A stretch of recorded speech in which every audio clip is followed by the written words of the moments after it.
My mother, Deborah, always preferred for me to run her errands, especially when it came to buying expensive items. She would inevitably claim her eyesight was bad and that she'd missed a digit when transferring the money. For years, I didn't make a fuss. I simply covered the difference myself, silently transferring my own funds to complete the purchase. Until my sister Cassidy decided to air her grievances in front of me with that patented, sickly sweet snark. "Mom always sends you the money for those big-ticket items she needs," Cass said, not quite looking at me. "Funny how we never see the actual price of the goods. I wonder how much of a margin you're skimming off the top, Audra." Mom just smiled, a small, knowing little twist of the lips, and didn't bother to deny it. She seemed to be endorsing Cass's accusation. A deep, chilling resentment settled in my gut. Over the years, the difference I'd silently covered. The mistake she'd later dismiss with a light, airy, "Oops, my eyes are so bad I hit the wrong button," had easily totaled over $40,000. Now I was being labeled a thief for my own sacrifice. So when Mom texted me again, asking me to book the annual New Year's Eve feast, which she specified should cost $4,000, I didn't hesitate. I accepted the transfer. Then I booked a dinner for $400. The table was set, but no one was touching the food. A dozen faces, all wearing varying shades of confusion, stared at the pathetic spread before them. "Don't just sit there, everyone," I said, attempting a cheerful, if strained, tone. "Dig in." Mom's face was a study in controlled rage, the kind that promised a torrential downpour later. She couldn't explode in front of the whole family, not yet. "Audra, are you sure they've brought out all the courses?" she asked, her voice tight. "Go find the server and hurry them along." "This is it," I replied, my voice perfectly level. I gestured to the table again. "Seriously, before it all gets cold." Clack. Mom slammed her fork down.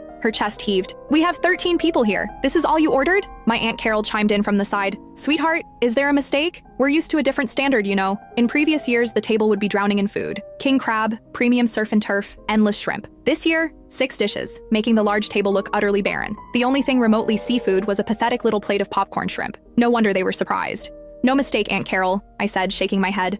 Mom's eyes were red with fury. "I gave you the money to arrange this feast. And this is what you're serving the family?" I glanced at the minimal dishes, letting out a heavy sigh. "I'm sorry, but our funds were limited. This is all I could manage." Cassidy slammed her hand on the table. Standing up so abruptly, her chair scraped back. She pointed a finger right at me. "Don't play coy. Mom transferred you $4,000 for this dinner. This pathetic spread doesn't even top 500. Did you pocket the rest, Audra? I know you love to help Mom with her shopping, so she has an excuse to send you money, but this is a new low. It's the holiday feast. You've gone too far." The immediate change in my relative's eyes was palpable. The suspicion turned to outright disdain. Mom layered it on. "Audra, I usually don't comment on your little habits, but tonight, on New Year's Eve with the whole family here, this is completely inappropriate." My Uncle Gary's son, little Ben, started to wail. "Daddy, I want king crab. You said we were having king crab." Aunt Carol, trying to look virtuous, shook her head at me. "Audra, I always thought you were a good girl. How could you pull a stunt like this?" The accusations started to fly from all sides. Mom saw her opening. "Enough! Go find the server right now and order the rest of the dishes. We'll just forget this ever happened." The relatives immediately played peacemaker, urging me to quickly order the usual upscale meal. But I stood my ground, my voice dropping to an icy tone. "I can't add anything." "Why not?"